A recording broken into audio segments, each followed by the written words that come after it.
There is a moment most dog owners know but rarely talk about. You are standing in the kitchen. Maybe you just got home after a long day. You are the one who fills the bowl every morning, the one who remembers the vet appointments, the one who stayed up late when your dog was sick. And yet, the second your partner walks through that door, your dog is off the couch like a shot, tail going, whole body going, as if you simply do not exist. It stings a little. You laugh it off. But you wonder. Why them? What do they have that you do not? The answer is not what most people think. And once you understand it, you will never see your dog the same way again. Let's start with the thing everyone gets wrong. Most people assume a dog's favorite person is whoever gives them the most treats, the most belly rubs, the most time. And yes, positive experiences matter.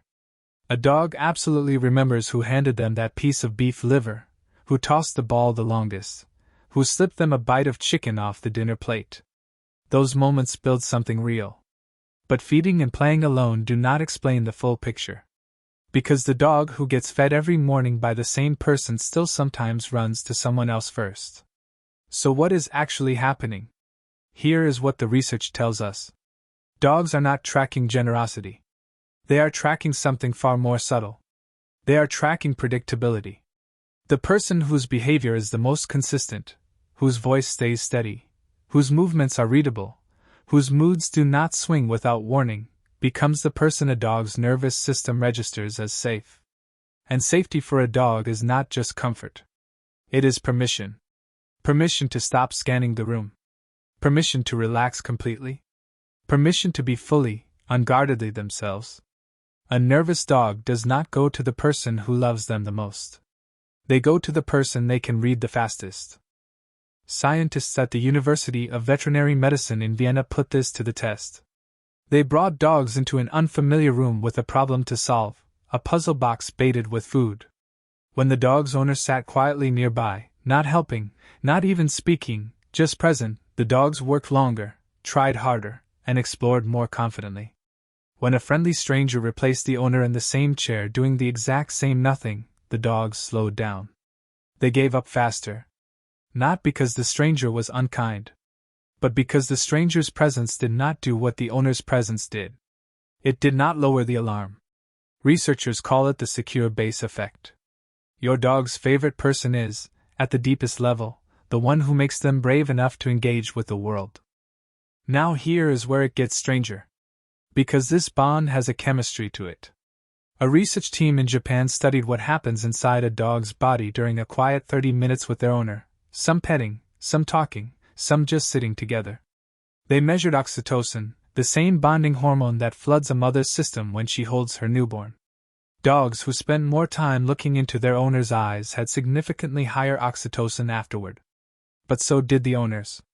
The dog's gaze triggered the human's chemistry. The human's softened response triggered the dog's. A loop, running both directions, getting stronger every time it fired. They ran the same test with wolves raised by humans from birth. Wolves who were perfectly comfortable around people. The wolves did not hold sustained eye contact. The loop never activated. This mechanism evolved in dogs specifically. It did not carry over from their wolf ancestors. And it uses the exact same chemical system that bonds a parent to a child. Your dog did not learn to love you. They evolved to. Now there is something else worth knowing, especially if you suspect you might not be your dog's number one. The timing of a dog's early life matters enormously. Between birth and 6 months, a puppy's brain is building its social foundation. Whoever is most present, most steady, most associated with warmth during that window often becomes the template. The person all future bonds get measured against. But that window is not a life sentence. Research shows that dogs shift their primary attachments when the daily rhythms of their lives change. When someone new becomes the steady, quiet, predictable presence, not through grand gestures, but through showing up the same way, again and again, the bond follows. You are not behind. You are building. And personality is a real part of it too. A high-energy dog naturally gravitates towards someone whose pace matches their own. A calmer dog seeks a quieter presence. Even the way you speak to a dog matters. Studies out of the University of York found that dogs respond more warmly to people who use a higher pitched, expressive voice, not because it sounds silly, but because to a dog, it is the clearest signal that you are talking to them. So, what does a dog's favorite person actually look like, from the dog's point of view? It is the person whose scent means the threat level just dropped. It is the person whose footsteps on the porch send them to the door before the handle turns. It is the person they bring the toy to first, not because that person plays the most, but because that person is the one they most want to share the moment with. Watch your dog the next time something startles them, a knock at the door, a strange noise outside. Watch who they look at first. That quick glance, that check-in, is not random. It is your dog asking a question. And the person they ask is the person who has already answered it, over and over again, without saying a word. That is not a small thing. That is the whole thing. Tell me in the comments, who does your dog look at first when something startles them? I read every single one.